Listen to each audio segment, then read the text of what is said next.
Je vais attaquer tout de suite, puisque le webinaire donc, démarre à 18 heures et se terminera à 19 heures, par vous expliquer un petit peu comment ça va fonctionner, et notamment le sommaire de ce webinaire. Donc, on a une première partie qui sera l'ouverture et les objectifs par notre DTN Didier Retière. Je vous donnerai également quelques petites règles de fonctionnement de ce webinaire. Ensuite, on attaquera la deuxième partie, qui est celle qui va le plus vous intéresser, qui est celle des témoignages de nos différents invités. Donc, on aura Sébastien Carret, donc, qui est le conseiller pédagogique départemental de la Somme et élu à la FFR et aussi président de la Ligue des Hauts-de-France. On aura le directeur technique de la Supraligue, Francis Costa. Il expliquera un petit peu son rôle tout à l'heure. Et ensuite, nous accueillerons des professeurs des écoles. Donc, on accueillera une dame, Stéphanie Normand, puis un professeur d'EPS, excusez-moi, Théo Ciboul. Et enfin, on clôturera par une troisième partie basée sur les outils, les petites infos pratiques, qui sera faite par Maxime Boussion, donc, qui travaille à la fédération également, et qui nous fera un petit peu, nous expliquera comment utiliser les outils qui sont mis à disposition par la FFR. Donc, tout de suite, j'accueille donc notre DTN qui va nous faire la petite ouverture et qui va nous donner un petit peu les objectifs de cette série de webinaires et plus particulièrement de celui-là. Voilà, Didier, c'est à toi. Bienvenue et merci. Merci, bonsoir à tous. Donc, en direct de Marcoussis. Et voilà, donc ça me fait très plaisir d'assister à ce troisième webinaire. Donc, la petite série qu'on a voulu mettre en place a pour objectif en fait, de partager avec les acteurs des clubs en fait, des expériences sur différents thèmes. Alors, la première séquence a été plutôt centré sur le jeu des enfants à travers le rugby à la maison et puis après le livret du jeune joueur. Puis là, maintenant, on est plutôt les enfants dans le milieu scolaire et comment on peut faire que le rugby puisse y être développé, enseigné, etc. Donc, c'est vraiment le sujet aujourd'hui. Donc, l'objectif de ces webinaires, c'est vraiment un partage d'expériences vraiment de club à club ou de techniciens ou de bénévoles qui sont engagés dans les projets et vraiment pour décliner sur comment eux-mêmes ont pu s'approprier les choses et les mettre en œuvre avec les enfants, à l'intérieur des clubs, dans les établissements scolaires pour ce coup-là. Et donc, c'est vraiment cette vocation. Donc, évidemment, nos objectifs, en fait, dans le travail et dans cette collaboration, parce que c'est comme ça qu'il faut vraiment l'avoir, dans cette collaboration que nos clubs peuvent avoir avec le milieu scolaire, l'objectif prioritaire, c'est vraiment de faire découvrir le rugby et de montrer que c'est une pratique sportive intéressante, que tout le monde peut trouver sa forme de pratique entre le rugby de compétition, le rugby à toucher, le rugby loisir et que le rugby à 7 et qu'à un moment donné, voilà, on peut trouver le rugby qui nous convient. La deuxième chose, évidemment, c'est d'accompagner les enseignants parce que la pratique du rugby, ce n'est pas facile à mettre en place.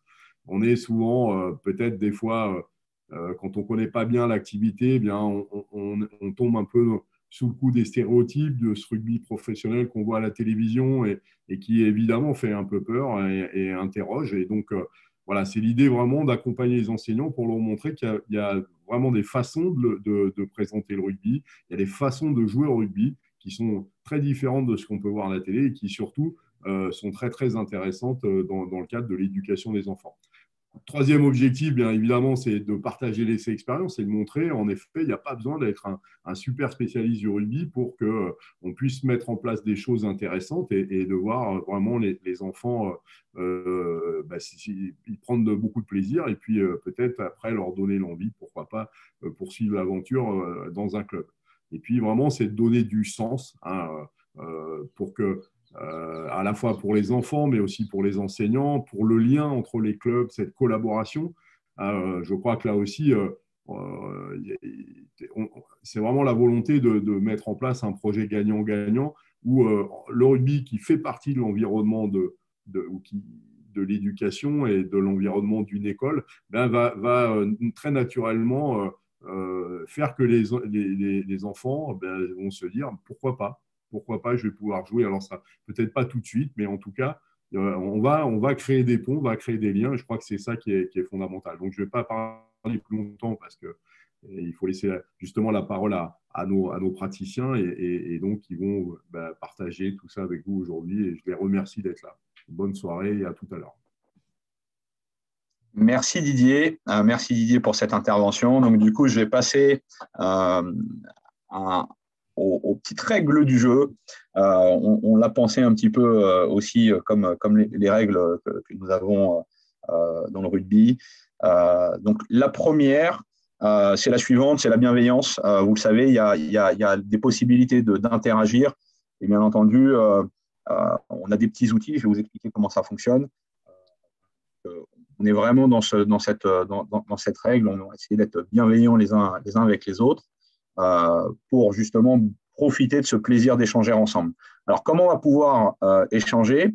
On va pouvoir créer ces interactions par le petit outil qui s'appelle Q&R, questions et réponses. Donc, c'est par ce biais-là qu'en fait, vous allez poser vos questions, puisqu'en fait, vous allez avoir des intervenants que je vais interroger avec des questions. Donc, du coup, ça va les faire réagir. Et puis, vous aussi également. Et donc, peut-être vous allez avoir besoin de précision. Donc, c'est par ce biais-là, vous allez pouvoir leur poser des questions. Et à la fin de leur intervention, à peu près 7-8 minutes, je me chargerai de poser les questions que vous nous aurez écrites. Alors, bien entendu, vous êtes 120 participants. S'il y a une question par participant, vous vous doutez bien, on ne va peut-être pas pouvoir répondre à toutes les questions. Hein, c'est évident. Donc, je vais essayer d'en choisir à peu près 3 qui sont à l'adresse de celui qui viendra d'intervenir. Et bien entendu, je ne manquerai pas, si au deuxième intervenant, il y a des questions qui concernent le premier, de lui poser pour pouvoir interagir au mieux. La durée de ce webinaire sera de 1 heure. Donc, on essaiera de tenir le délai. 1 heure, bon, si ça dépasse un petit peu, on ne coupera pas, hein, bien entendu. Donc, voilà, vous êtes avec nous au moins pour 1 heure. Voilà pour les règles du jeu. Et maintenant, nous allons pouvoir donc accueillir nos invités. Et je vais arrêter le partage d'écran puisque maintenant, on va être sur plutôt des échanges verbaux pour que vous puissiez voir directement nos invités. Alors, le premier que je vais accueillir, c'est Sébastien Carrez. Alors, Sébastien, je vais te demander de te présenter et de nous expliquer un petit peu ton parcours, quel rôle national et à la FFR. Bien, bonjour à toutes et à tous, et puis donc bienvenue à ce webinaire. Donc, du point de vue du rugby, donc aujourd'hui, je suis président de la Ligue des Hauts-de-France de rugby là, depuis quelques mois. Je suis aussi élu à la Fédération française de rugby où je suis le président de la commission scolaire. Sur le plan du rugby, j'ai été joueur, bien évidemment. J'ai été entraîneur, j'ai un BE2 rugby. J'ai aussi été dirigeant de club et j'ai été président de comité départemental. Et puis, sur le plan professionnel, aujourd'hui, donc, je suis professeur des écoles, maître formateur. Et donc, je suis, depuis 7 ans maintenant, conseiller pédagogique départemental en EPS à l'inspection académique de la Somme. Donc, je suis le conseiller technique de l'inspecteur d'académie sur toutes les questions qui relèvent de l'EPS à l'école. Super, merci. C'est très clair pour tout le monde. Alors, moi, j'ai une première question, Sébastien. Comme ça, on va rentrer dans le vif du sujet. Comment une structure fédérale, comme donc, typiquement un club, hein, peut accompagner les écoles du primaire et du secondaire pour mettre en place du rugby à l'école? Alors, en fait, ce qu'il faut comprendre, c'est qu'on est sur 2 choses différentes, les interventions dans le premier degré et dans le second degré. Dans le premier degré, tout passe par l'inspection académique, parce qu'en fait, le chef d'établissement, le chef de tous les établissements, c'est l'inspecteur d'académie et non le directeur d'école. En fin de compte, dans le second degré, et c'est d'ailleurs pour ça qu'on les appelle les chefs d'établissement, les principaux de collège sont eux chefs d'établissement et donc ont autorité sur leur entité. Donc pour le premier degré, c'est pour ça qu'on a des conseillers pédagogiques et qu'on a l'inspecteur d'académie a des conseillers techniques et notamment des conseillers pédagogiques départementaux qui sont là pour gérer toute la problématique des intervenants extérieurs qui peuvent rentrer dans les écoles pour pouvoir dispenser de la pratique aux élèves. Donc aujourd'hui, un club qui voudrait intervenir dans le milieu scolaire, la première chose, c'est qu'il faut d'abord une convention. Il faut une convention entre l'inspection académique et l'entité. Alors, il existe différents modèles aujourd'hui. La plupart des inspections académiques fonctionnent un peu de la même manière, c'est-à-dire qu'on est sur des conventions départementales, une convention entre l'entité départementale qui représente la fédération, donc le comité départemental, avec l'inspection académique qui est aussi une entité départementale. Et puis, en fait, cette convention, elle se décline sur l'ensemble des clubs qui sont affiliés à ce comité départemental. Donc aujourd'hui, un club de rugby, il est forcément affilié à son comité départemental puisqu'on est sur un organe déconcentré de la fédération. Et donc, il est sous couvert de cette convention. Ça, c'est la première chose à avoir, une convention. Et la deuxième chose, c'est qu'il faut avoir des intervenants qui doivent être agréés par l'Éducation nationale pour pouvoir intervenir. Un intervenant agréé, c'est quoi? Il y a deux types d'intervenants, les intervenants qualifiés rémunérés et puis les intervenants bénévoles. Les intervenants qualifiés rémunérés, ce sont les intervenants qui peuvent intervenir parce qu'ils disposent d'une carte professionnelle. Cette carte professionnelle, ils l'ont parce qu'ils disposent des diplômes d'État qui leur permettent d'enseigner contre rémunération, donc forcément un diplôme d'État aujourd'hui ou un certificat de qualification professionnelle. Et puis, avec ça, ils peuvent donc, par l'entité associative, par le club, en fait, on peut faire une demande d'agrément pour pouvoir obtenir un agrément de l'Éducation nationale avec une durée de validité qui est équivalente à la durée de validité de la carte professionnelle. Voilà. C'est aussi l'avantage aussi aujourd'hui, les textes ont changé en 2017 et donc on n'a plus des agréments annuels, on a des agréments pour ces intervenants-là qui sont sur la durée de leur carte de validité de la carte professionnelle. La carte professionnelle, c'est l'assurance pour nous, l'Éducation nationale, de savoir que, un, la personne dispose des diplômes requis, deux, sur une carte professionnelle, on retrouve les conditions d'activité et d'enseignement qui lui sont attribuées. Et trois, c'est la condition aussi, c'est l'assurance pour nous de savoir que la personne est de bonne moralité, comme le dit le texte, c'est-à-dire qu'elle ne dispose pas d'un casier judiciaire et qu'elle n'est pas fichée à la délinquance sexuelle ou à la délinquance terroriste. Et donc, du coup, ça fait que l'idée, c'est de bien mettre au contact des élèves des personnes de bonne moralité. Et donc, en ayant cette carte professionnelle, on a cette assurance que les services de l'État ont fait toutes ces vérifications et que donc les gens disposent des bons diplômes. Donc, ils sont agréés et à ce moment-là, ils peuvent intervenir sous couvert d'un projet pédagogique qui est rédigé entre l'association, enfin entre lui et l'école, et qui est validé par l'inspecteur de l'Éducation nationale. Ils peuvent intervenir dans le milieu scolaire. Et puis, on a un deuxième type d'intervenants qui sont les intervenants bénévoles. Alors, avec deux possibilités. Aujourd'hui, le texte permet à une inspection académique de pouvoir organiser, par l'intermédiaire de ses conseillers pédagogiques des sessions d'agrément. Donc, rien n'empêcherait dans un département d'avoir un conseiller pédagogique qui organiserait une session d'agrément pour former des gens pour le rugby et ensuite leur donner un agrément bénévole. Et puis, en même temps, aujourd'hui, le texte de 2017, il a permis l'arrivée de la possibilité, en fin de compte, de reconnaître les diplômes fédéraux comme étant des diplômes susceptibles de pouvoir délivrer un agrément bénévole. Donc là aussi, il y a une deuxième possibilité qui est exploitable. Et je rappelle très souvent aussi, d'ailleurs, à mes interlocuteurs, quand ils viennent, qu'intervenant bénévole ne veut pas dire que c'est un intervenant, c'est que c'est un salarié de club qui vient faire une intervention non rémunérée. C'est-à-dire qu'ils ne vendent pas de gens à l'école. C'est bien un bénévole dont on ne sait pas le métier. Voilà, parce que sinon, on repart sur la problématique des cartes professionnelles et de l'enseignement contre rémunération de la carte professionnelle et du diplôme d'État. C'est bien sur une intervention bénévole par quelqu'un qui ne dispose pas d'une carte professionnelle et dont ce n'est pas le métier. Voilà.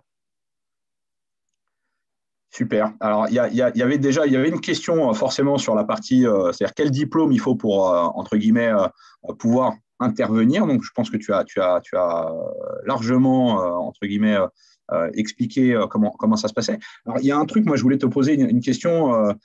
Sébastien, tu m'as souvent dit qu'en fait, l'éducation nationale, ce n'est pas un bastion imprenable, mais il y a des codes. Est-ce que tu peux nous expliquer un petit peu?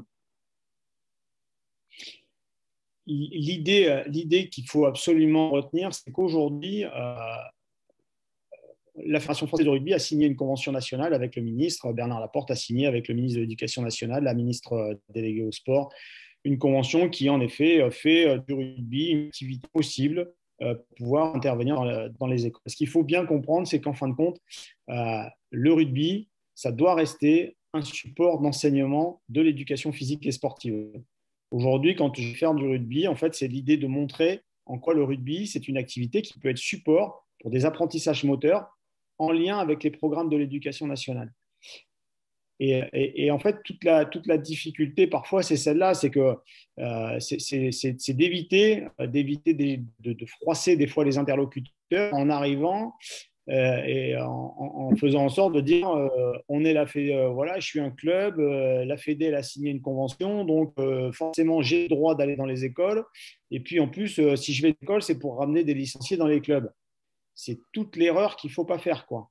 L'idée, c'est bien de montrer, et si on est vertueux à faire nous, alors là, si je reprends ma casquette fédérale avec le travail qui est mené avec la direction technique nationale, c'est bien de montrer en quoi le rugby, c'est un support, une activité support, une pratique sportive support pour pouvoir enseigner les objectifs et les compétences qu'on a à faire acquérir aux élèves dans le cadre à la fois des programmes et du socle commun. Donc, ce n'est pas un bastion imprenable, loin de là, parce que, encore une fois, il y a des conventions, il y a des choses qui sont signées au niveau national, qui se déclinent au niveau départemental avec des conventions départementales. Et grâce à ces conventions départementales, on peut faire du rugby à partir du moment où on a sa convention, qu'on a des personnes qui sont agréables, entre guillemets, susceptibles d'être agréées. Il n'y a aucun frein au fait que le rugby puisse être développé dans les écoles avec ou sans intervenants, parce qu'on peut aussi former les enseignants pour qu'ils le fassent eux-mêmes.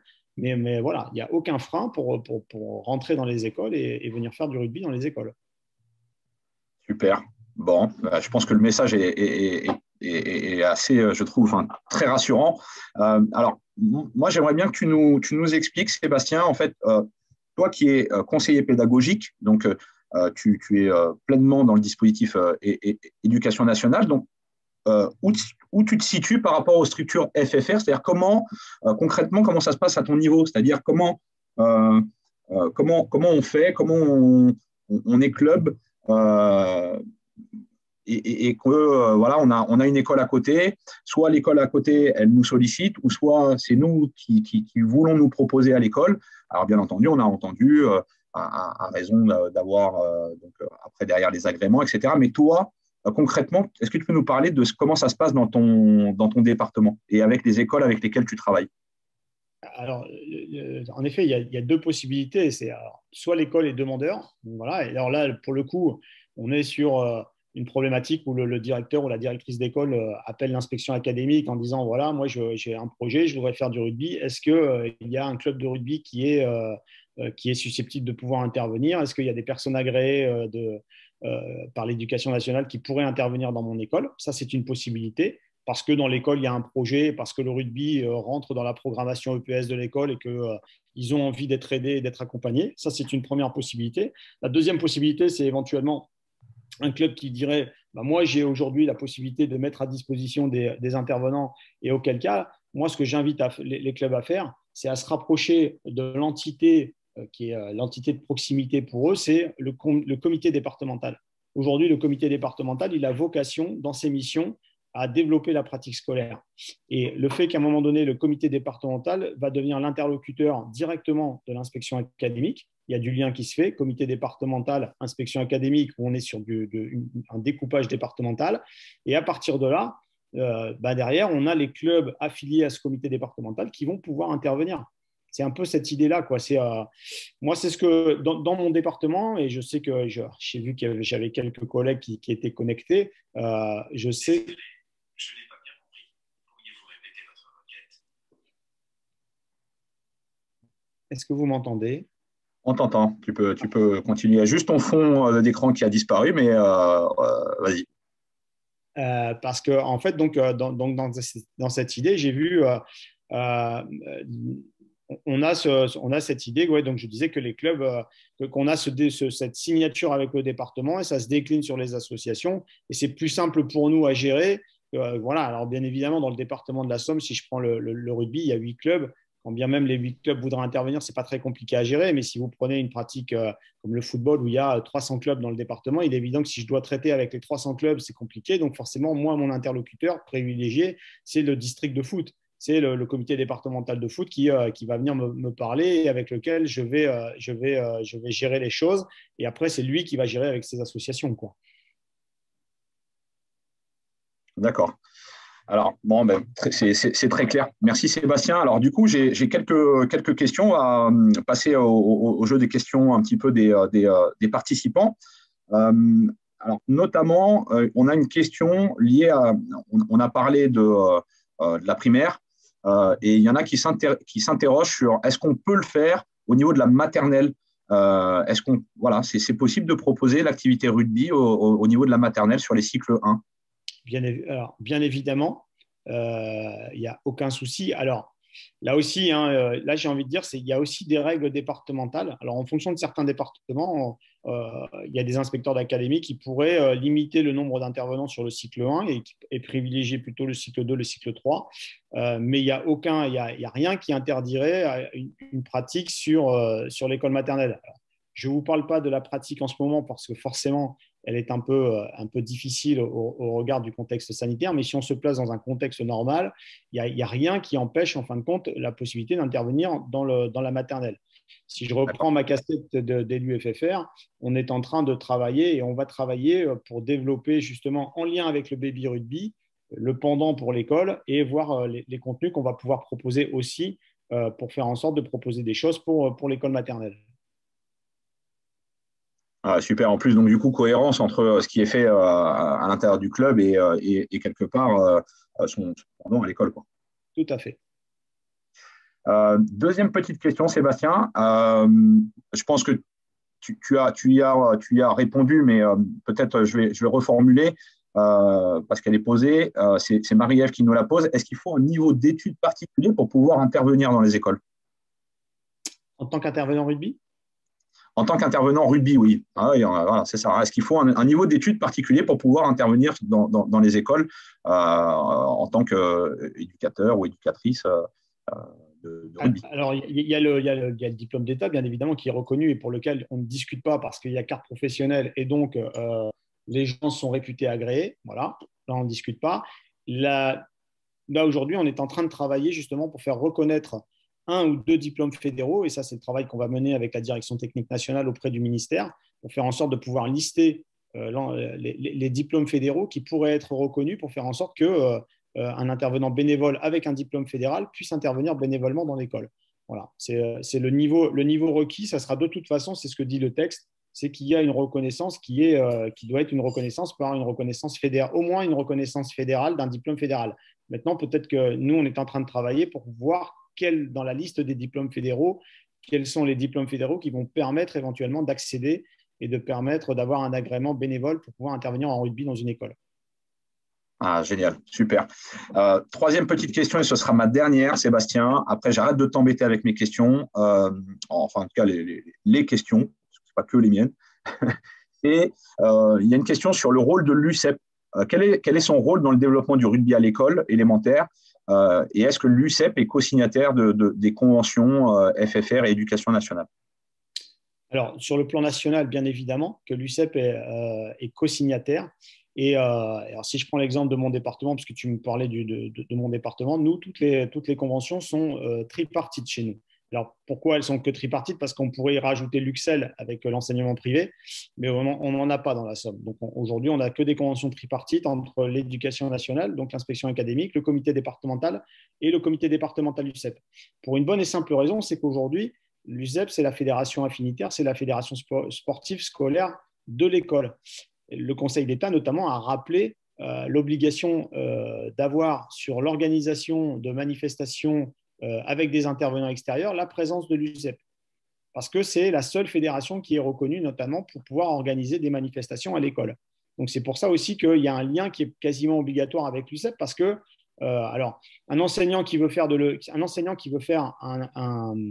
rugby dans sa classe, il prend un intervenant FFR, pas de souci, agrément, je ne reviens pas sur tout ça, pas de souci, ça marche, ça matche bien et tout va bien.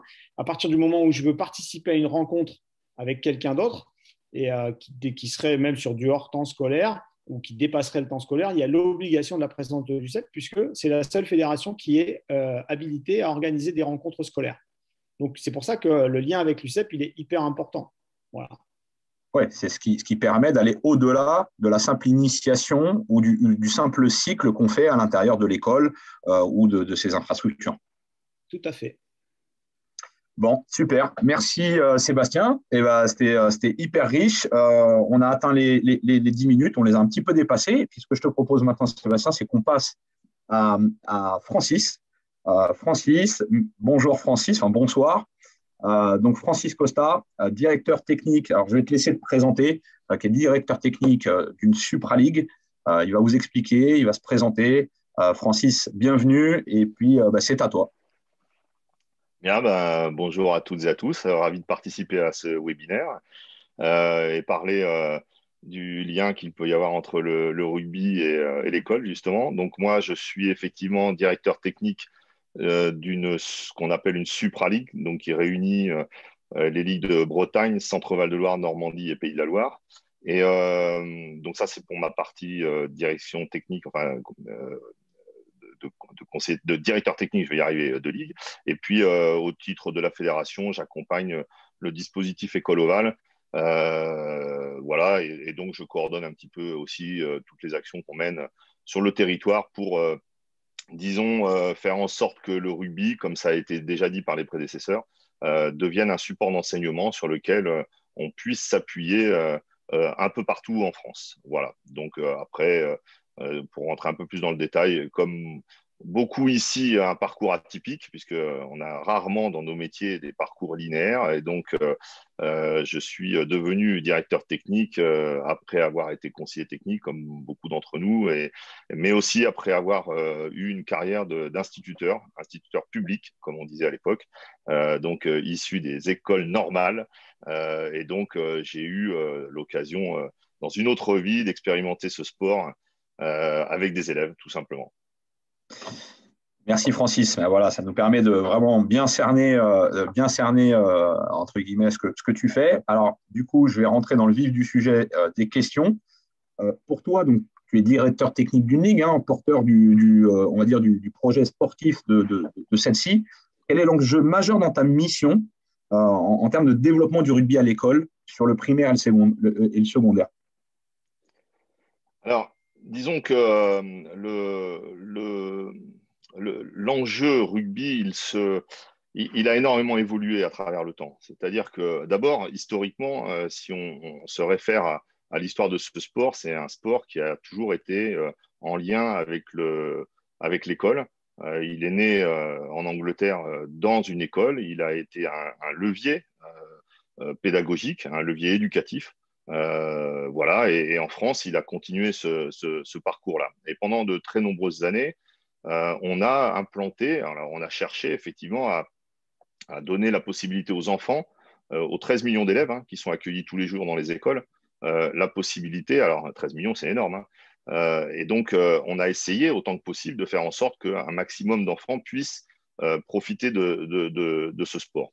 Et c'est vrai que pendant de très nombreuses années, on a passé, et on continue à faire, et d'ailleurs la discussion précédente en est une preuve, à faire en sorte que des gens interviennent en milieu scolaire pour pouvoir présenter ce sport. Aujourd'hui, les choses évoluant, la société évoluant, le rugby lui-même a évolué, les différentes formes de rugby ont évolué. On a été amené à nous poser des questions, d'abord parce que le rugby en tant que tel a fait émerger des nouvelles pratiques. Je fais référence là, par exemple, au rugby à toucher, qui a souvent été mis en place dans les clubs sous forme d'échauffement. Donc, le rugby lui-même, il a évolué. Et donc, toute cette évolution a fait que, petit à petit, la question véritablement d'aller dans les écoles pour faire du rugby, si elle est toujours d'actualité, elle doit certainement faire appel à d'autres leviers et à peut-être une autre façon d'aborder la problématique. Et aujourd'hui, donc, la grande problématique, la grande question qu'on se pose et qui est un petit peu nouvelle par rapport à d'autres sports, c'est non pas de savoir s'il faut aller dans les écoles, parce que ça, on est tous d'accord là-dessus, mais c'est plutôt de savoir comment accompagner, et ça a été dit par Didier en introduction, comment accompagner des enseignants, parce que si on met en face des 13 millions d'élèves, les 300 000 licenciés que nous sommes, ou 400 000, même en supposant que chacun d'entre eux puisse aller dans les écoles, face à 13 millions, on ne pèse pas lourd.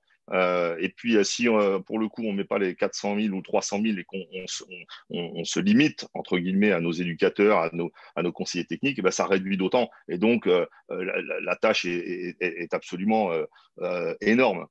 Alors, l'idée, c'est vraiment aujourd'hui, la problématique centrale, c'est celle-là. C'est comment faire en sorte que le rugby devienne un support d'enseignement et comment nous, à notre niveau, sans empiéter sur les plates-bandes de l'éducation nationale, comment nous, on peut accompagner des enseignants à s'approprier finalement cette activité, à y trouver des leviers pédagogiques intéressants et faire en sorte que, au même titre que des enseignants font découvrir Balzac, La Fontaine, ou font faire du basket ou ce que vous voulez, eh bien, ils puissent avoir la possibilité de s'appuyer sur ce jeu qui est pétri finalement de leviers pédagogiques intéressants pour eux.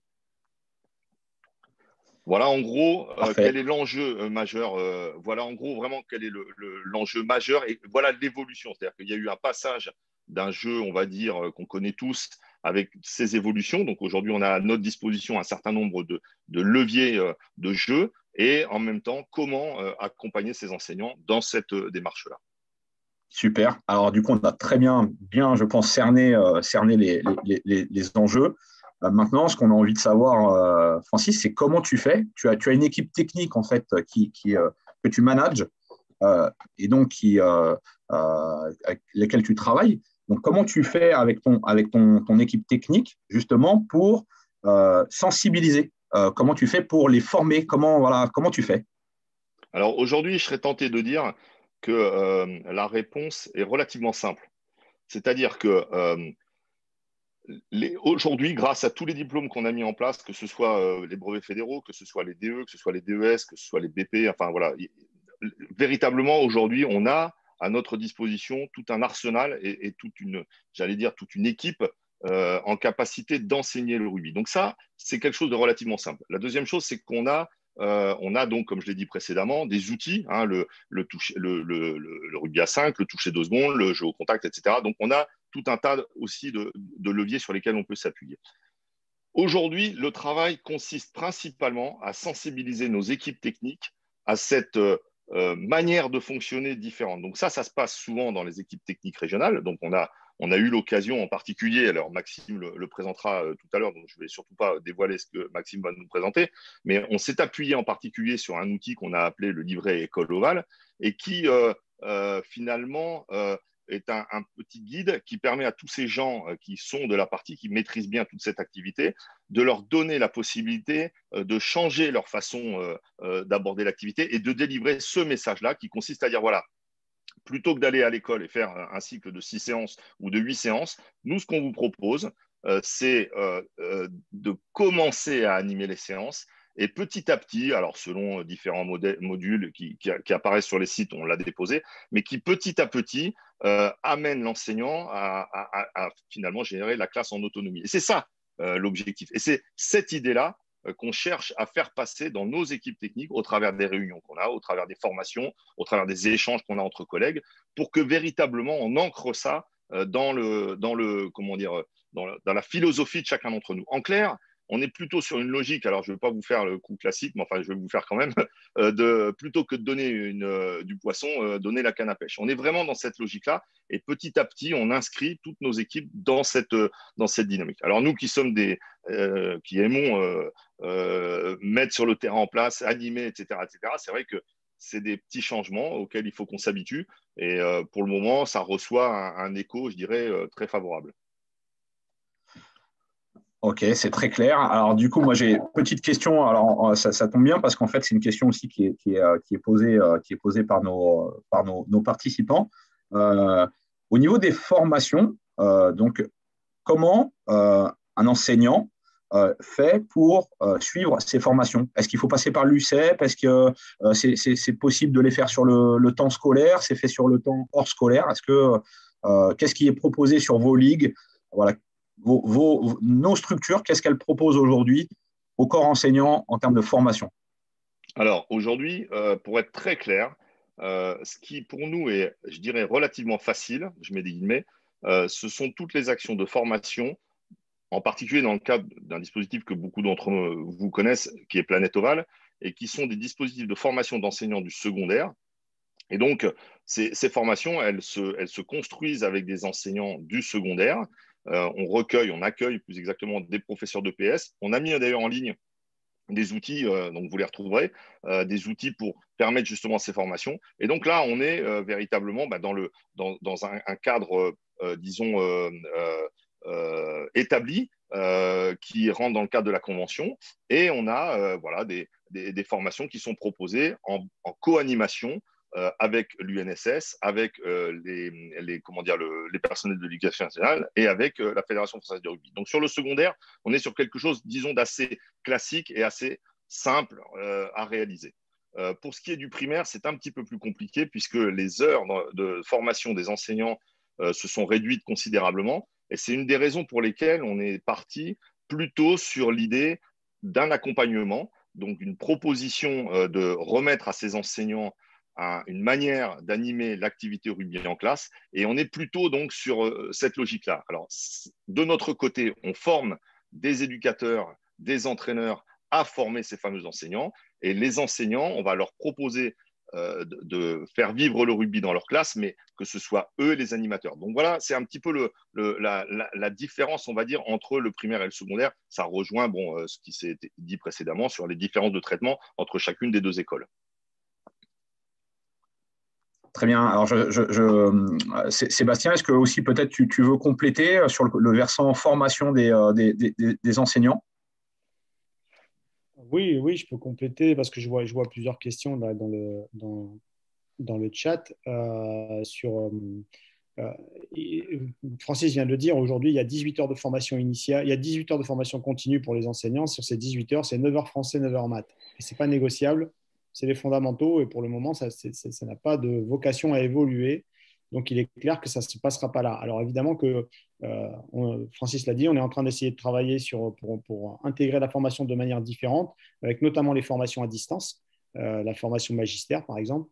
Je vois aussi la question où on me demande est-ce que ça va être prévu dans les INSPE. Malheureusement, dans la maquette des INSPE pour l'année prochaine, il y a encore une réduction du temps de formation sur l'EPS. Donc, ce n'est pas sûr qu'on arrive à caser du temps de rugby sur la formation dans les INSPE, quoi. Donc c'est sûr que alors voilà, donc on est en train de travailler sur à la fois continuer sur les supports qui ont été faits et trouver d'autres moyens et d'autres modes de communication avec les enseignants pour pouvoir amener à les former et malheureusement à distance. J'ai vu aussi sur l'USEP, bah oui, l'USEP peut être aussi peut proposer des formations. Malheureusement, à chaque fois, ça sera sur le temps, enfin malheureusement ou pas, mais ça sera sur le temps de bénévolat des enseignants. C'est-à-dire qu'un mercredi après-midi, un mercredi matin, voilà, mais ça ne sera pas sur un temps institutionnel où ils seront déchargés de classe ou reconnus dans leurs 108 heures qu'ils doivent à l'éducation nationale en dehors de présence élève. Voilà. Super, c'est super complet. Donc j'ai une question alors qui concerne pas vraiment la partie entre guillemets purement éducation nationale, mais ils y interviennent. Ce sont les étapes, c'est-à-dire entre l'articulation d'un étape. Donc pour ceux qui ne connaissent pas, c'est un éducateur territorial des activités physiques et sportives qui est souvent un salarié en fait ou un fonctionnaire de la commune et qui a la charge entre guillemets de faire des activités physiques et sportives au sein des écoles. Alors, comment on articule, comment ça se passe avec les étapes? Faut vraiment comprendre, parce que je pense qu'il y a beaucoup aussi de clubs ou de communes qui ont des étapes. Comment ça fonctionne? Je sais pas, Francis, peut-être, ou Sébastien, l'un des deux. Hein. Non, Francis, vas-y. Alors moi, disons que parmi les solutions qui ont pu être apportées par endroit, qui ont fonctionné, de manière assez positive. Il y a eu des stages planétovales, pour le coup, qui étaient… alors, c'est vrai que ça s'adressait plutôt à des élèves de cycle 3, mais il y avait un croisement justement entre le travail qui pouvait être fait dans un collège et le travail qui pouvait être fait dans les écoles primaires, et donc des personnels ETAPS invités à participer à des stages planétovales et donc pouvoir se nourrir, parce que l'intérêt de la formation, c'est aussi celui-là, c'est d'échanger le plus possible et de pouvoir se nourrir les uns les autres des expériences menées. On a aussi eu, dans ce cadre-là, des enseignants du primaire, des enseignants du secondaire, des ETAPS, des éducateurs de club, toutes ces personnes qui se réunissaient pour des formations communes autour de cette problématique-là. Et donc, c'était tout l'intérêt, puisque l'ETAPS, lui, contrairement à l'enseignant du primaire, à qui on doit donner les outils pour pouvoir animer lui-même l'activité, l'ETAPS, lui, il va s'approprier l'activité rugby de la même manière qu'un prof de PS. Donc, on est sur des logiques un tout petit peu différentes. Donc, pour conclure sur la question, il me semble qu'un ETAPS, il va plutôt s'orienter sur des stages de type Planète Ovale, avec la possibilité localement d'intégrer ces personnels à des stages Planète Ovale, tandis que l'enseignant du primaire, lui, va être plutôt donc, sur les dispositifs que j'expliquais précédemment. Juste pour compléter, Julien, mais je pense qu'il y a aussi, si vous avez la chance d'avoir des étapes dans votre commune, évidemment que, et qui sont demandeurs d'une formation autour du rugby. On a parlé tout à l'heure des cadres techniques. Les conseillers techniques de club, les CTC, ils ont aussi vocation à pouvoir accompagner ce type de démarche et pouvoir éventuellement intervenir pour accompagner une municipalité qui voudrait former, donc qui voudrait voilà, un accompagnement à la formation de leur étape sur la spécificité de la pratique du rugby pour pouvoir après le dispenser, en effet, puisque les étapes, après, ils ont vocation à aller intervenir dans les écoles. Donc, bien évidemment qu'il y a un lien aussi entre la ville, les étapes, c'est le club et le conseiller technique de club qui peut aussi se faire pour pouvoir former les gens s'il y a une demande et s'il y a un besoin. Bien sûr. Alors, j'ai une dernière question, Francis. Alors, sans dévoiler totalement, mais je pense qu'on peut quand même en parler. On nous pose la question, quel support pour le rugby scolaire en termes d'intervention en primaire? C'est-à-dire, y a-t-il des documents qui font la synthèse entre les demandes de l'éducation nationale et la formation FFR? Et je pense que là, voilà, Maxime en parlera tout à l'heure, mais tu l'as dit un petit peu, hein, donc voilà, c'est peut-être à repréciser. Ouais, alors juste, je veux surtout pas empiéter sur ce que va dire Maxime, mais simplement, oui, rappeler qu'il existe le site de l'entraîneur, il existe le livret École Ovale, sur lequel on a déposé de nombreux outils. Donc tout ça, vous pourrez les retrouver à partir du livret École Ovale. Le travail qui a été fourni l'année dernière, c'est vraiment un exemple, une sorte de guide de procédure de comment intervenir dans les écoles sur le modèle que j'ai expliqué précédemment. Donc ça, c'est quelque chose qui existe, qui est exploitable. On travaille actuellement à produire le même principe avec le cycle 2 pour compléter notre offre. Aujourd'hui, il existe là aussi des choses qui avaient été tournées précédemment, toujours sur le site de l'entraîneur. Donc sur les ressources, elles sont nombreuses. J'ajoute, parce que tout ne peut pas venir de Paris ou de Marcoussis, j'ajoute qu'on a aussi intégré tout un tas d'expériences qui sont menées dans les territoires. Donc, chaque territoire a la possibilité, bien évidemment, de mettre à la disposition de tous des expériences, des leviers pédagogiques, des outils pédagogiques pour que ce soit profitable à tous. Donc, tout est ouvert, tout est utilisable et on est en plus, nous, toujours preneurs, évidemment, d'idées nouvelles. Donc, aujourd'hui, il y a une offre assez fournie qui permet véritablement de rentrer dans cette nouvelle dimension consistant à accompagner les enseignants. J'ajoute, juste pour conclure là-dessus, qu'on a souhaité fortement mettre un volet autour du rugby support d'enseignement, un volet qui ne soit pas exclusivement que sur le terrain. Et donc, on a proposé en particulier comment animer un cycle au travers de la partie terrain, bien sûr, mais également en dehors, donc tous les aspects historiques. Théo, d'ailleurs, qui interviendra tout à l'heure, c'est quelque chose sur quoi ils ont travaillé, donc je ne vais pas non plus déborder là-dessus, mais tout ce qui peut être fait autour du rugby, historique, géographique, langue, etc., etc. Donc aujourd'hui, on a quand même considérablement changé le paradigme, et c'est vrai que les outils, voilà, ils sont disponibles à tous. Merci Francis. Merci donc pour la qualité des réponses et les précisions apportées également par Sébastien. Maintenant, messieurs, je suis désolé, mais on va faire place à Stéphanie, enfin une dame. Je suis très, très, très content de la recevoir. Stéphanie, alors je vais te laisser te présenter, nous expliquer un petit peu ton parcours. Donc Stéphanie, je rappelle aux participants qu'elle est professeure des écoles. Voilà, donc si tu peux, Stéphanie, te présenter, nous expliquer ton parcours et quel rôle tu as au sein de l'école pour démarrer, s'il te plaît. Très bien, bonsoir à toutes, bonsoir à tous, merci de m'avoir invité. Donc oui, je suis professeure des écoles depuis une quinzaine d'années et je suis directrice depuis cette année d'ailleurs. Et mon arrivée au niveau du rugby s'est fait un petit peu par hasard, c'est un petit peu une corrélation de différentes choses. Je suis arrivée sur une commune où justement il y a un ETAPS qui lui menait un cycle rugby avec les petits chaque année.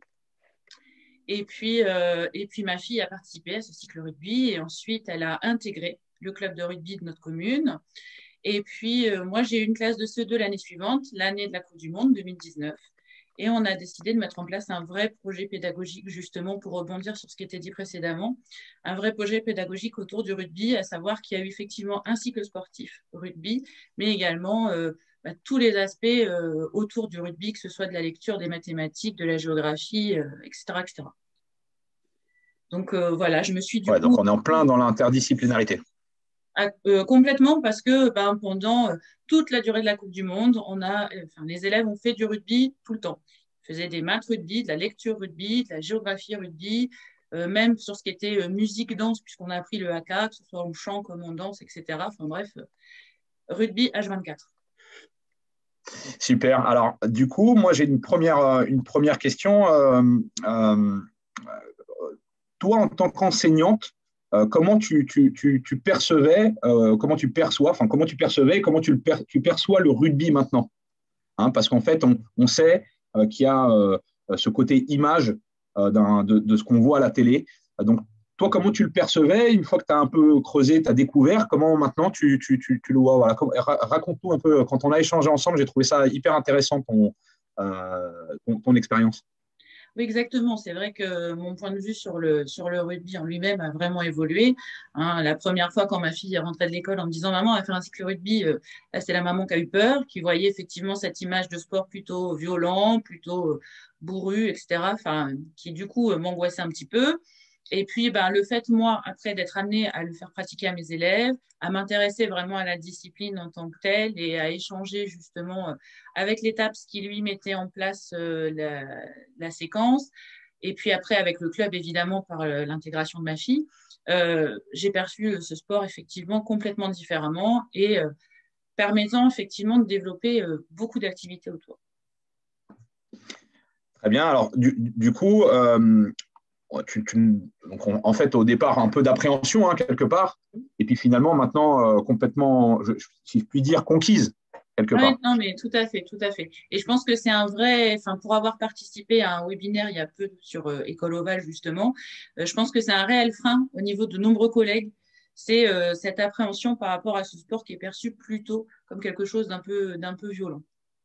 Et d'avoir un peu peur de ne pas pouvoir le pratiquer dans une cour d'école, de devoir avoir des structures adaptées, etc. Alors que quand on se renseigne et quand on met en place, par exemple, le rugby à 5, des choses comme ça, on peut complètement le faire dans une cour d'école. Il n'y a pas du tout de violence, il n'y a aucun danger pour les enfants. Et voilà. Alors, est-ce que tu peux nous parler, toi, d'un cycle que vous avez co-construit, donc du coup, avec, alors, un peu particulier avec l'ETAPS, hein, et donc, du coup, toi, tu réunis un peu plusieurs conditions, c'est-à-dire ETAPS, en même temps le club. Si j'ai bien compris, il y a aussi le club qui est intervenu aussi avec l'ETAPS. Tu peux nous raconter un petit peu? Alors oui, nous, effectivement, on a la chance de bénéficier de ce trio, j'ai envie de dire, hein, la commune au travers de l'ETAPS, le club de rugby qui s'investit particulièrement sur la manifestation de fin de cycle, hein, qui réunit un petit inter-école de la commune et donc les enseignants. Et ça, c'est vraiment, à mon avis, une chance parce que du coup, l'ETAPS est là pour nous aider, nous, en tant qu'enseignants, à construire la séquence. Cette année, on a même pu bénéficier des interventions du conseiller technique départemental qui est venu lui aussi assister l'ETAPS sur les constructions de séquences. Et puis, les élèves, entre guillemets, étaient vraiment intéressés par cette rencontre inter-école à la fin. Et donc, ils ont pris connaissance du club de rugby, des lieux, ils ont été joués sur le terrain en soi. Et puis, ça a créé une vraie interaction. Au niveau des élèves, ils ont vraiment accroché. Super. Parfait. Alors, est-ce que tu peux nous rappeler, on va dire un petit peu en termes de méthode, toi en tant qu'enseignante, comment, alors on a compris, hein, tu avais l'étape qui était là, qui était un peu le support, mais maintenant, comment tu fais pour vraiment le mettre en place? Est-ce que tu te débrouilles maintenant, entre guillemets, seul? Comment ça se passe concrètement? Est-ce que ça s'inscrit dans la durée maintenant? Est-ce que voilà, c'est une action qui est pérenne? Oui, Ou est-ce que tous les ans, il faut entre guillemets, refaire des autorisations, etc.? Alors, c'est une activité ritualisée chaque année au sein des écoles de la commune, puisque de toute façon, chaque année, on mène un cycle rugby. Alors, jusqu'à présent, on le menait sur les CE2, donc fin de cycle 2. Et puis, on s'est interrogé justement sur le fait est-ce que ce serait pas plus intéressant de le faire sur les CM1, CM2? Parce que pour l'instant, on est au niveau des CE2 sur plutôt une découverte de l'activité, donc des petits jeux sur la manipulation de ballons, etc. Mais à la fin du cycle, on arrive sur du rugby à 5. Mais c'est vrai que on a l'impression qu'avec des CM1, CM2, on irait peut-être un peu plus au fond de l'activité sportive en elle-même. Et ça serait peut-être plus intéressant à notre sens. Donc, on espère faire évoluer sur les classes de cycle 3 plutôt pour l'an prochain. Au niveau des autorisations, vu que nous, sur notre commune, c'est l'ETAPS qui gère beaucoup, le club, en fait, n'intervient pas au sein de notre école. Le club est vraiment un partenaire uniquement pour la rencontre de fin de cycle. Donc, super, c'est hyper clair là. Du coup, tu nous expliques bien les rôles de chacun et les interactions, c'est parfait. Alors, on va s'intéresser plutôt maintenant à tes élèves. Il y a César Seguin qui nous pose une question que je trouve qui mérite d'avoir une réponse. Est-ce que tu as observé un changement positif dans les interactions entre les élèves, des progrès comportementaux ou des aspects positifs dans leur parcours? Oui, alors au niveau de la cohésion, c'est vrai qu'on sent que c'est un sport collectif, hein, donc par définition, ça crée des interactions entre les élèves qui sont vraiment intéressantes. Le fait d'aborder un sport qu'ils n'ont pas forcément l'habitude de pratiquer, hein, moi je suis en Haute-Normandie, donc c'est pas un sport, on va dire, historique comme dans le sud de la France ou des choses comme ça. Donc le fait de découvrir un sport ensemble, il n'y a pas comme cet esprit un petit peu, je vais prendre l'exemple du foot, où les garçons sont au club, les filles, eux, ne connaissent pas. Donc là, on est sur la découverte de l'activité tous ensemble. Et du coup, au niveau de la cohésion de groupe, je trouve que c'est intéressant. Super. Alors, juste petite question, je vais la poser, tu pourrais répondre, mais aussi, je pense, peut-être Sébastien ou Francis. Est-ce que pour démarrer les interventions, on pourrait animer les récréations, alors, soit avec la mise à disposition de matériel ou de structures? On nous parle là dans la question de structures gonflables, type poteau en mousse, qui posent pas qui sont faciles à installer. Voilà. Est-ce qu'on pourrait démarrer par là, par exemple? Je pense que légalement parlant, il n'y aurait pas forcément d'interdiction par rapport à cette installation en cours de récré. Mais je pense que ça ne présente pas forcément de risque. Après, ça demande une installation, une infrastructure qui est peut-être un peu lourde en gestion du quotidien, en sachant que les récréations, c'est 15 minutes. Donc, s'il faut à chaque fois que l'enseignant sorte les structures, etc., ça va demander une manipulation assez conséquente. D'accord. Ouais, plutôt une problématique de logistique. On a la possibilité, en tout cas, de mettre des choses en place lors des récréations, et c'est plutôt la logistique derrière qui pourrait être un frein. Je pense que Sébastien, au niveau de la législation, sera plus à même que moi de répondre, mais effectivement, je pense que ça serait plus le côté logistique qui nous poserait problème. Alors, j'ai peut-être Sébastien, est-ce que tu peux compléter? Je sais qu'il y a aussi un projet à la FFR qui a été, c'est les 30 minutes de sport. Est-ce que peut-être tu peux nous en toucher deux mots? Alors oui. Alors d'abord, d'un point de vue législatif, il n'y a rien qui interdit, mettre en place l'activité rugby dans la cour de récréation, pendant la récréation, évidemment qu'il y a un problème de logistique. Alors ce problème de logistique, il existe à partir du moment où on considère que pour jouer au rugby, il faut des poteaux, il faut… voilà. Si on considère que pour pouvoir jouer au rugby, il faut simplement aller poser le ballon derrière une ligne, en fin de compte, avec 4 plots, je peux jouer au rugby et je n'ai pas besoin d'avoir une installation qui nécessite un déploiement de matériel conséquent. Donc, parce que Stéphanie le rappelait, il n'y a que 15 minutes de récréation, donc il faut quand même que ça aille très vite. Donc, bien sûr que nous, on est en train de réfléchir notamment, puisque on a parlé tout à l'heure de la signature de la convention avec le ministère. On vient de signer un avenant à cette convention pour justement la mise en place des 30 minutes d'activité physique par jour. Donc là où, en fait, on est sur un dispositif qui doit permettre aux élèves de pouvoir pratiquer une activité physique au moins 30 minutes par jour, voilà, dans un but de lutter contre la sédentarité et dans un objectif qui est purement un objectif de santé. Il n'y a aucun objectif à travers ces 30 minutes d'activité physique par jour, il n'y a aucun objectif pédagogique, didactique, ce n'est pas l'objectif, il n'y a plus de lien avec les programmes, c'est dans cette idée véritablement de simplement faire bouger les élèves. Voilà, de faire en sorte qu'ils pratiquent une activité physique. Et donc, en effet, à la fédération, on est en train de réfléchir à comment on va pouvoir éventuellement faire des propositions pour investir le temps de récréation sur les 2 fois 15 minutes, pour faire en sorte que les élèves puissent jouer à la récréation au rugby. En gros, dans cette idée que, un peu comme les élèves aujourd'hui ont une facilité pour sortir le ballon de foot pour jouer à la récré, eh bien, comment on pourrait faire pour qu'ils aient cette facilité à sortir un ballon de rugby et puis se dire on est 6, on fait 2 équipes de 3 et on joue l'un contre l'autre dans une partie de la cour de récréation pendant 15 minutes. Voilà, donc on est en train de réfléchir, on est plutôt pas mal, on a déjà bien avancé sur le projet, on a encore avancé ces derniers jours, donc d'ici quelques temps, je pense qu'on sera en capacité de faire des annonces pour pouvoir expliquer un peu comment la fédération va s'inscrire dans ce projet des 30 minutes et notamment pour investir 2 temps qui nous paraissaient importants, le temps de récréation, les 2 fois 15 minutes, et puis le temps périscolaire sur le temps du midi, voilà, où on a quand même beaucoup d'élèves qui restent à l'école et qui mangent à la cantine et qui ont 2 heures de pause méridienne et donc qu'il faut bien occuper à un moment donné. Donc, bien sûr, souvent, les services de la mairie organisent des choses pour pouvoir faire en sorte que les élèves soient occupés. Nous aussi, on est en train de réfléchir à ce qu'on va faire comme proposition pour faire en sorte de pouvoir investir ce 2e temps qui pourrait être un temps propice à la mise en place de ces 30 minutes d'activité physique par jour. Merci Sébastien pour ces précisions. Merci Stéphanie pour la qualité des réponses et de ton intervention. Alors, n'hésitez pas à continuer à poser vos questions donc pour nos 3 précédents invités. Je vais désormais passer à Théo qui s'impatiente, qui attend. Tu n'es pas le dernier, mais il y a déjà des questions pour toi, puisqu'on a largement parlé du secteur, enfin de la primaire. Et donc maintenant, on va pouvoir aborder vraiment la place du rugby dans le secondaire grâce à ton intervention. Donc Théo, merci de te présenter, nous dire un petit peu quel parcours tu as et au collège ce que tu fais. Voilà.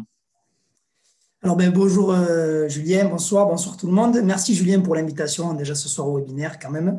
Alors pour me présenter, donc j'ai 28 ans, moi j'ai démarré le rugby très tard, j'avais 17 ans à peu près, 16 ans. Donc j'ai mon concours de prof en 2014, donc j'arrive à Paris en 2015. Aujourd'hui je suis prof de PS au collège Alfred Sisley de l'île Saint-Denis en Seine-Saint-Denis. Alors ça, c'est pour le côté éducation nationale.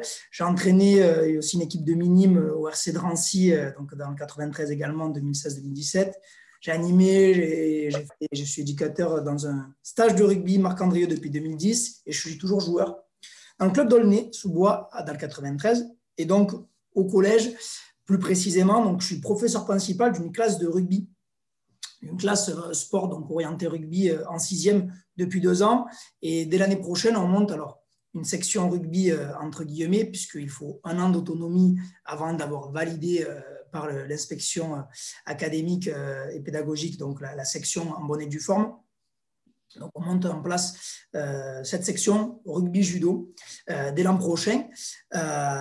Et donc voilà, au niveau de mon positionnement dans l'établissement, ça fait 4 ans que j'y suis, donc petit à petit, il y a de plus en plus de rugby. Ouais, tu t'installes. Exactement. Tu t'installes et je dirais que plutôt bien installé, si voilà, avec les échanges qu'on a pu avoir précédemment. Alors, Théo, je vais directement te poser la question, quelle place aujourd'hui a le rugby dans l'EPS, dans l'éducation physique et sportive, et plus particulièrement au sein de ton établissement, qui est lui implanté dans une région qui n'est pas culturellement une terre de rugby. On sait, la Seine-Saint-Denis, il y a des talents, ça c'est sûr, mais bon, c'est pas culturellement une terre riche de rugby, même si aujourd'hui on a beaucoup de talents qui en sortent. Alors voilà, quelle place du rugby dans le PS? Et la deuxième, c'est plutôt toi, dans ton établissement, comment ça se passe?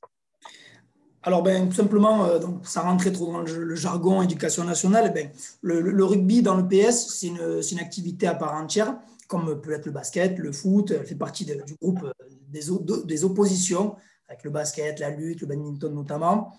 Et donc, l'avantage, c'est qu'on a une certaine liberté pédagogique pour adapter nos formes de pratique en fonction de notre contexte d'établissement. Et donc, ça, après, ça me fait le lien directement avec mon collège, qui est donc, comme tu l'as dit, une terre pas trop rugby au départ. D'ailleurs, dans la commune dans laquelle je suis, il n'y a pas de club de rugby. Il y en a à côté, il y a le Red Star à Saint-Ouen, il y a Saint-Denis, bien évidemment. Mais à l'île Saint-Denis, il n'y a pas de club de rugby à proprement parler. Donc, du coup, là, je vais beaucoup jouer, notamment, comme l'a dit Stéphanie, déjà sur la découverte d'une nouvelle activité avec tout ce qui est en termes de valeurs, donc le vivre ensemble, avec notamment toutes les valeurs autour du respect et de la solidarité. Et donc, grâce à ça, et aussi au respect des règles, je vais pouvoir faire rentrer les élèves dans l'activité tout simplement en planifiant des cycles d'apprentissage. Alors, très bien. Et donc, du coup, parle-nous un petit peu des publics que tu as et à qui, finalement, tu fais découvrir le rugby au travers de tes cycles d'enseignement. Voilà, comment tu fais avec ce public d'adolescents? À quel lien comment tu fais avec ce public d'adolescents? Alors, là, aujourd'hui, je suis en collège. L'avantage, c'est qu'on peut vraiment s'adapter par rapport aux différentes formes de pratique, comme l'ont dit Francis et Sébastien également précédemment.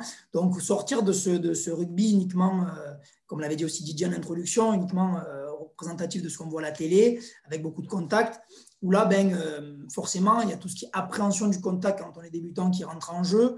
En plus de ça, on prône de plus en plus une pratique mixte. Donc, du coup, forcément, en fonction des âges, alors en 6e, 5e, les physiques sont, on va dire, équivalents. On va dire ça se rapproche. Après, il peut y avoir de grosses disparités, plus on va vers des niveaux tels la 4e ou la 3e, en termes d'évolution physiologique. Donc là, ça peut être dangereux si on ne maîtrise pas l'activité.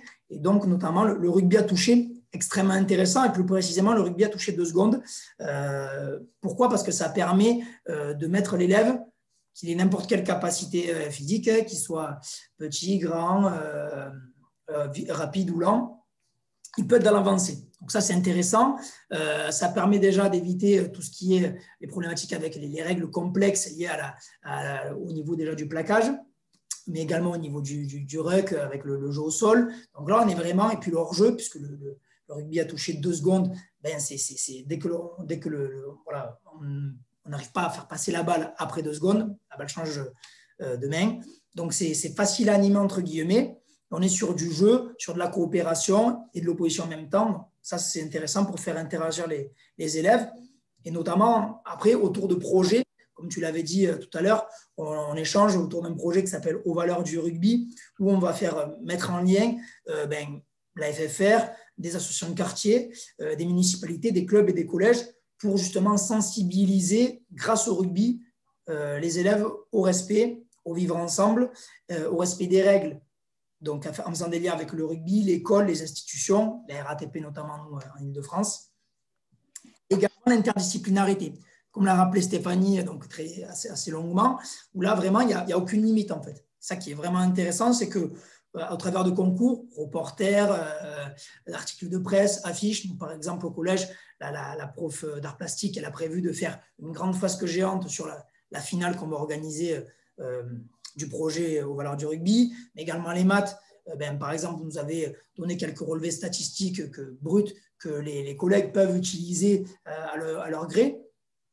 Voilà, moi, je pense aussi à ma collègue d'anglais qui veut faire commenter les élèves en anglais, commenter les matchs qui vont voir nos matchs sur le projet.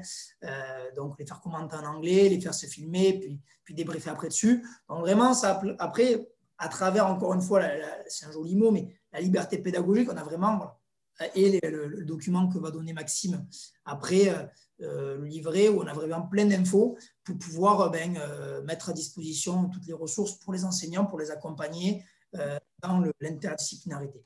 Alors, du coup, parce que tu as parlé beaucoup aussi donc, de tes collègues, mais en fait, comment tu as fait? Comment tu as fait pour les embarquer avec toi dans le projet, concrètement? Voilà, parce que derrière, vous drainez déjà l'équipe enseignante de ton établissement, tu as drainé ça, mais ensuite, vous avez aussi embarqué d'autres établissements à côté.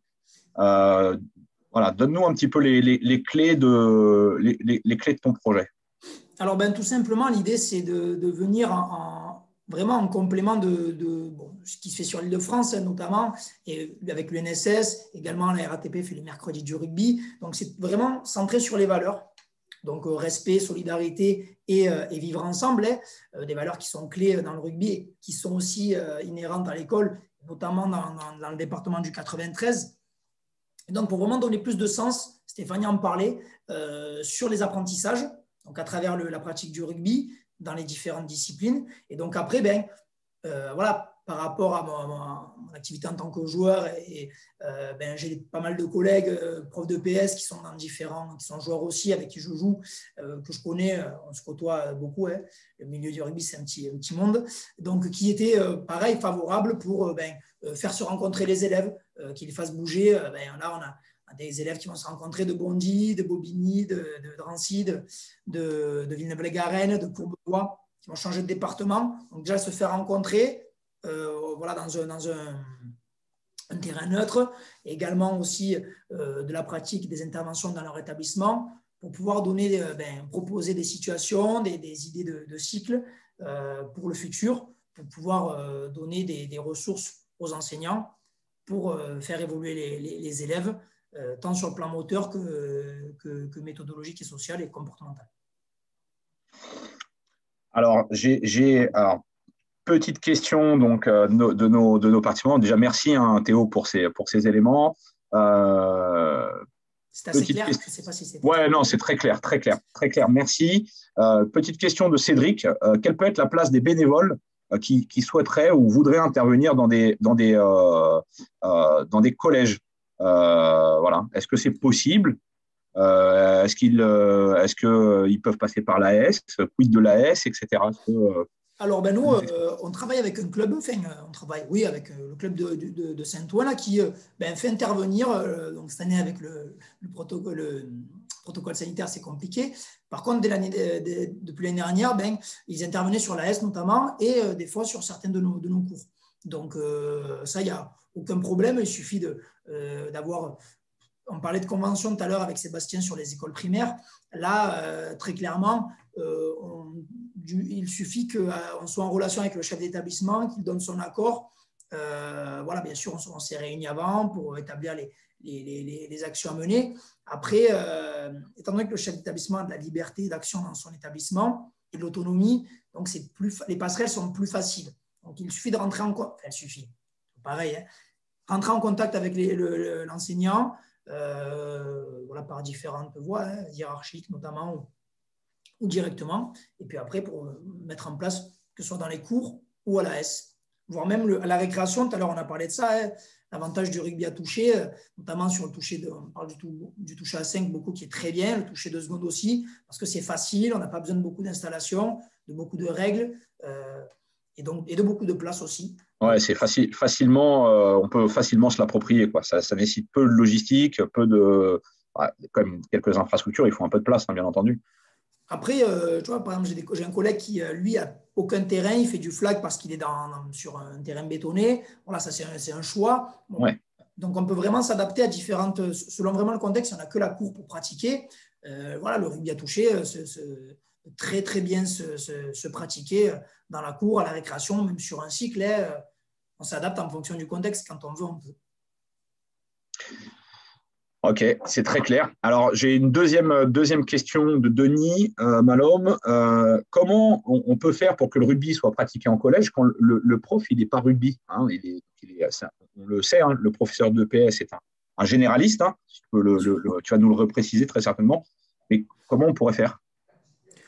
Alors, très simplement, c'est-à-dire que oui, comme tu viens de le dire, nous, en tant que prof de PS, on va être capable d'enseigner une vingtaine d'activités, grosso modo. Après, en allant au plus simple.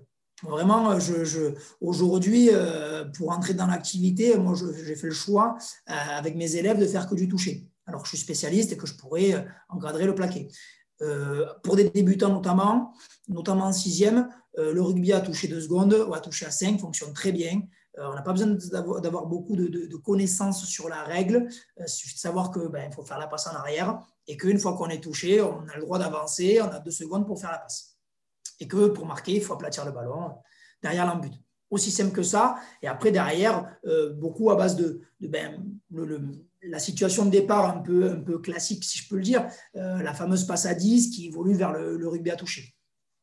Très simple. Et donc, derrière, après ça, faire petit à petit évoluer les comportements des élèves en fonction de, peut-être, des fois en augmentant, en réduisant le temps de passe. Des fois, on peut travailler aussi sur la largeur et la profondeur de l'espace dans lequel ils pratiquent, le nombre de joueurs, leur disposition sur le terrain, le nombre de zones. Vraiment sur le jeu et sur la pratique, voilà, moi je prendrais pour commencer le rugby à toucher à 5 et 2 secondes, voilà, pour une facilité de pratique et que tout le monde puisse être, tous les élèves puissent être en réussite et donc du coup dans l'avancée pour pouvoir marquer, voilà, tout simplement. C'est parfait comme réponse. Je te remercie, Théo. Alors, du coup, on va arrêter la partie question parce qu'en fait, c'est passé hyper vite. Il est déjà 19h12, donc on est déjà un peu plus loin que ce qui était prévu. Donc, ce que je vous propose maintenant, ce que je propose aux participants, c'est de faire un petit focus. Vous avez entendu parler d'un outil par les différents intervenants. Qui va vous être présenté par Maxime. On va le redétailler. Et puis, on laissera, après exposer des petits outils qui sont mis à disposition de tous, hein, je répète de tous, et qui sont sur nos réseaux, sur les sites, le site de la FFR et le site de l'éducateur. Ensuite, on terminera par une clôture par Didier. Vas-y, Maxime, c'est à toi. Bonjour Julien, bonjour à tous, ravi de participer à ce webinaire et merci d'avoir été invité. Je me présente rapidement, je m'appelle Maxime Moussion, je suis chargé de mission à la Fédération française de rugby, notamment à la DTN, et j'accompagne les élus, Francis ou Julien, sur les dossiers scolaires. L'idée de ce moment, c'est de vous présenter le livret Coloval. Ce livret dont on parlait avant avec les autres participants, c'est un outil qui présente toutes les conditions d'accès au monde scolaire, que ce soit à partir de la maternelle jusqu'à l'apprentissage. Il a été conçu pour qu'il réponde vraiment à vos premières questions, c'est-à-dire ce qu'est le rugby à l'école, qui peut m'aider pour mettre en place un cycle rugby, que ce soit des ressources internes à la FFR, comme on disait, le comité départemental, mais également les ressources à l'éducation nationale. Quels sont les documents à produire? On y a été nommé le projet pédagogique, la demande d'agrément ou la convention. Et cela peut varier selon le type d'établissement de votre territoire. On peut parler des écoles publiques ou des écoles privées. Recenser aussi les qualifications requises pour intervenir, les différentes offres de rugby utilisables. On a parlé du toucher 2 secondes, du rugby éducatif, du rugby à 5. Tout cela, ils sont détaillés dans le livret. Les différents modes d'intervention selon le niveau, que ce soit des animations de cycle à l'école primaire, maternelle ou élémentaire, mais aussi la formation des enseignants, que ce soit à l'école, au collège ou au lycée. Et on traite aussi des sections sportives ou des classes à horaires aménagées rugby. On rappelle aussi dans le document que les interventions en milieu scolaire sont régies par un cadre réglementaire qu'on vous détaille dedans. L'idée qu'il faut retenir, c'est que ce livret propose une méthode et non pas la méthode. Il est impératif de confronter toutes les informations que vous trouvez dans votre territoire. En effet, selon chaque territoire, des subtilités peuvent exister. On vous donne un cadre général, mais à vous de le confronter en fonction des interlocuteurs que vous avez. Ce livret, il est disponible, on l'a dit, sur le site de la FFR, sur le site de l'entraîneur, mais aussi auprès de vos comités départementaux. Les conseillers techniques de club en ont reçu un au moins, et il y a un nouvel envoi qui sera prêt pour prochainement dans tous les comités départementaux. En complément de ce livret, Francis en a parlé, on a souhaité développer un outil qui va encore plus loin sur l'animation d'un cycle rugby. En fait, il y a tout un détail d'un document qui détaille le cycle tant sur des séances sur le terrain qu'en classe, en traitant le rugby d'une manière historique, d'une manière géographique, linguistique et mathématique. Et un cycle sur le terrain avec 10 séances en co-animation avec l'enseignant, ou en animation ou en restant en accompagnement de l'enseignant. Enfin, sur le site de l'entraîneur, vous trouvez également en téléchargement tous les documents qui permettront d'alimenter vos séances selon la classe que vous avez, donc cycle 2, cycle 3, voire cycle 1, notamment des situations d'échauffement, les différentes formes de règlement sur le rugby que vous utilisez, le toucher 2 secondes, le rugby éducatif, mais aussi tous les outils d'observation. Voilà pour faire vraiment le tour. Donc, c'est assez complet entre des informations du cadre juridique avec les conventions jusqu'à des situations d'évaluation pour le terrain. Je pense avoir été complet là-dessus. Merci Maxime. Et je rajouterais, si tu le permets, alors je ne sais pas si, du coup, si mon écran s'affichait ou pas, j'avais mis en présentation, je ne crois pas, mais bon, c'est pas grave, tu as été hyper exhaustif, donc c'est pas grave. Il y a aussi un point, c'est-à-dire il y a les sites, mais il y a aussi alors en ce moment c'est un peu plus compliqué, mais il y a aussi des endroits physiques sur lesquels vous pouvez vous appuyer, c'est vos comités départementaux, ce sont vos ligues qui ont l'ensemble de ces informations et qui disposent des ressources pour vous aider, que ce soit des ressources humaines ou des ressources documentaires, voire même de matériel. Donc, n'hésitez pas aussi à vous tourner vers eux pour vous aider dans la mise en place du rugby à l'école. Voilà. Je vais remercier, il est 19h17, je vais donner le mot de la fin pour Didier, vous remercier d'abord les invités. Merci pour votre temps, la qualité de vos interventions. Et puis, Didier, je te laisse vous dire le mot de la fin. Il faut que tu rebranches ton micro, Didier.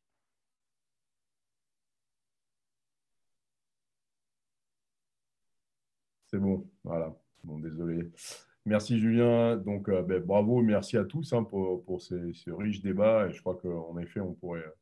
Je pense que l'idée, ça sera peut-être d'en faire un autre sur le rugby scolaire. On a beaucoup de sujets à creuser. Donc voilà, ça a été un rapide tour d'horizon. Moi, ce qui m'intéresse, c'est justement, et c'est Théo qui l'a dit, c'est quand on veut, on peut. Et je crois il faut qu'on puisse donner l'envie aux enseignants d'abord de pouvoir en fait s'intéresser au rugby et de se rendre compte que c'est un super outil qui permet aux enfants de pouvoir de s'amuser déjà et puis construire aussi des choses qui sont intéressantes. On se rend bien compte qu'au rugby, si on se contente de se passer la balle en arrière, il ne se passe rien.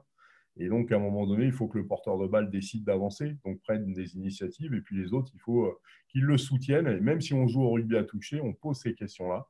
Et donc, ça, c'est intéressant. C'est vraiment cette interaction qu'on va construire entre les enfants. Et puis, comme on l'a dit, c'est une activité où les garçons et les filles ont plutôt tendance à partir à égalité. Et ça, c'est aussi riche. Et je pense que la mixité dans cette pratique, elle va aussi permettre de poser des questions d'égalité homme-femme, etc. Enfin, il y a plein de sujets hyper intéressants là-dessus. Donc, je trouve que voilà, on a trouvé et le fait que Théo ait mis en avant qu'il utilisait la pratique du rugby à toucher pour animer ses cycles, je pense que c'est vraiment intéressant et je crois qu'on a un superbe outil pour favoriser une pratique du grand public et du plus grand nombre qui s'approche de celle du rugby. Puis après, évidemment, on a le côté voilà, encore un peu plus précis de notre sport avec sa dimension combat qui donne toute une richesse et toute sa, je dirais presque sa spécificité. Donc voilà, on a vraiment des champs de travail qui sont très intéressants. J'ai vu passer quelques questions sur l'animation des cycles. Je crois que c'est vraiment important qu'il y ait un vrai lien entre le club et l'école parce qu'il faut que les enfants, pour qu'ils puissent vraiment se retrouver bien dans le club, il faut qu'ils y retrouvent la même forme de pratique. C'est pour ça que c'est important de créer ce lien et aussi des personnes qu'ils ont déjà vues. C'est pour ça que parfois, quand on fait faire intervenir des associations, tout ça à la place, ce n'est pas forcément très efficace hein, parce que voilà, il y a des liens qui se créent entre les enfants et les éducateurs et c'est important de pouvoir les poursuivre. L'idée de ce qu'a montré Stéphanie, je trouve que ce tournoi de fin de cycle qui anime en fait la vie des établissements, c'est très riche et ça permet aussi le club de se positionner. Et donc, je crois que les clubs aussi peuvent positionner, même au collège, des idées d'interclasse, de choses comme ça, où le club peut vraiment être un acteur d'organisation. Et je crois que là, on peut y trouver aussi plein de choses intéressantes. Là, il me semble vraiment aussi important qu'on puisse redonner la place du rugby dans les cours de récréation, et en particulier sur la base du rugby à toucher. On est en train de développer un ballon en mousse qui ressemble vraiment à un ballon de match, mais qu'on va pouvoir en fait avoir dans les cours de récréation. Je pense que ça, c'est un vrai challenge. Hein, les enfants jouent à chat, jouent à l'épervier, donc ils peuvent jouer au rugby à toucher. Et je crois que la grande bagarre qu'on va avoir à faire, hein, c'est vraiment de faire revenir cette pratique traditionnelle hein, qui, dans le sud-ouest, etc., a fait émerger beaucoup de très grands joueurs. Et je crois qu'on a besoin aussi de cette pratique délibérée dans le cadre du milieu scolaire. Et donc, voilà, on a tous, je pense, notre rôle à jouer pour que le rugby tienne une bonne place dans le milieu scolaire. Et grâce à ça, je crois que très naturellement, sans forcément faire d'avoir des actions très agressives, les gamins, ils viendront hein, pratiquer et trouveront intérêt à s'impliquer dans nos clubs. Donc voilà, merci à tous. Et vraiment, je trouve encore une fois que c'était un très bon travail. Et puis, voilà, on a aussi un petit rôle de missionnaire. Je crois que petit à petit, plus on fera rentrer de personnes aussi éloignées du rugby, et Stéphanie en est un superbe exemple et je la remercie pour ça. Je crois qu'il ne faut pas hésiter à un moment donné aussi à expliquer, à donner les avantages, etc. Et pas rester un peu comme des gens qui ne veulent pas évoluer et qui restent sur une pratique très traditionnelle, orientée sur la compétition et le combat, mais de dire, voilà, on peut faire rentrer en fait les gens dans cette démarche-là et c'est ça qui est riche. Donc, voilà, on a encore du chemin à parcourir. On va avoir 2 superbes événements avec la Coupe du Monde 2023 et les Jeux Olympiques 2024 pour que justement on puisse faire une grande promotion de notre sport. Donc merci à tous encore et à bientôt. Merci Didier, merci beaucoup. Encore une fois, merci à nos invités, Stéphanie, Maxime, Francis, Théo et Sébastien. Je souhaite à tous une bonne soirée. Il est 19h23, on a dépassé largement, je crois que c'est le plus long qu'on ait fait. Mais il était passionnant, donc voilà, quand on aime, on ne compte pas. Ce c'est que je n'ai pas beaucoup parlé pour une fois. Pas de commentaires. Merci à tous encore une fois, passez une bonne soirée et à très vite. Et Théo, je crois qu'il y a quelqu'un qui voudrait tes coordonnées dans le question-réponse, donc je te laisse si tu veux les... je ne l'ai pas vu passer, mais oui, je le donne de suite, je tape la réponse. C'est Cédric, hein, voilà, voilà, je te laisse lui répondre si tu le souhaites. Et encore merci à toutes et à tous pour ce moment passé ensemble.